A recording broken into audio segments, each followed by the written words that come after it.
লটারিতে জিতে ঢালিউড ফিল্মের একসময় জনপ্রিয় নায়ক জসিমের গল্পকেও হার মানালো 14 বাংলাদেশি।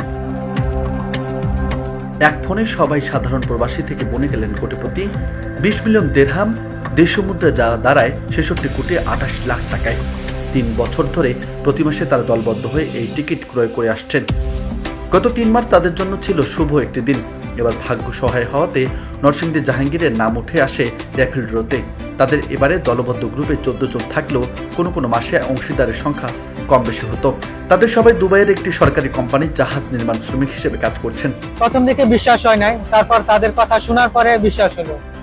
তখন অ্যাকচুয়ালি আমরা সব বন্ধু একসাথে ছিলাম। তখনকার সময়টা অ্যাকচুয়ালি অন্যরকম ছিল। এটা একটা আনন্দের এবং একটা মুহূর্ত ছিল। এখনো তাদের কোনো পরিকল্পনা না থাকলেও ভবিষ্যৎ এমন কিছু করতে চান যাতে করে বাংলাদেশিদের কর্মসংস্থানের সৃষ্টি হয়। এখন বর্তমানে আমাদের কোনো প্ল্যানিং নাই, তবে আমরা এটা একটু প্ল্যানিং করব, ভালো কিছুই করব, যাতে বাংলাদেশিদের ভালো কাজের সুযোগ সৃষ্টি হয়। আমাদের পরিকল্পনা হলো যে অধিকাংশ লোক আমরা বাংলাদেশি, চেষ্টা করব বাংলাদেশি লোকদের জন্য কিছু করার জন্য, অবশ্যই কিছু কর্মসংস্থান তৈরি করার জন্য। একই প্রত্যাশা প্রবাসীদেরও, যেন এই টাকা হাতে পেলে তারা এমন কিছু করে যাতে করে বাংলাদেশিরা উপকৃত হয়। একই সাথে দেশ যেন পায় প্রচুর পরিমাণে রেমিটেন্স।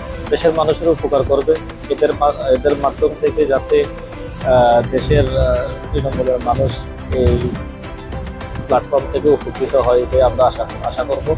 আশা করি তারা খুবই ভালো করবে এবং এটার মাধ্যমে আমাদের বাংলাদেশের জন্য রেমিটেন্স যোদ্ধা আরও বাড়বে এবং কর্মসংস্থান সৃষ্টি করলে আমাদের এখান থেকে আরও লোক এখানে জয়েন করতে পারবে। প্রতিটি র্যাফেল ড্রোর দাম 500 দেরহাম। অনলাইন থেকে দুটি নিলে প্রতিবার একটি টিকিট ফ্রি পাওয়া যায়। তবে আবুধাবির এয়ারপোর্ট থেকে সরাসরি ক্রয় করলে একের অধিকও অনেক সময় পাওয়া যায়।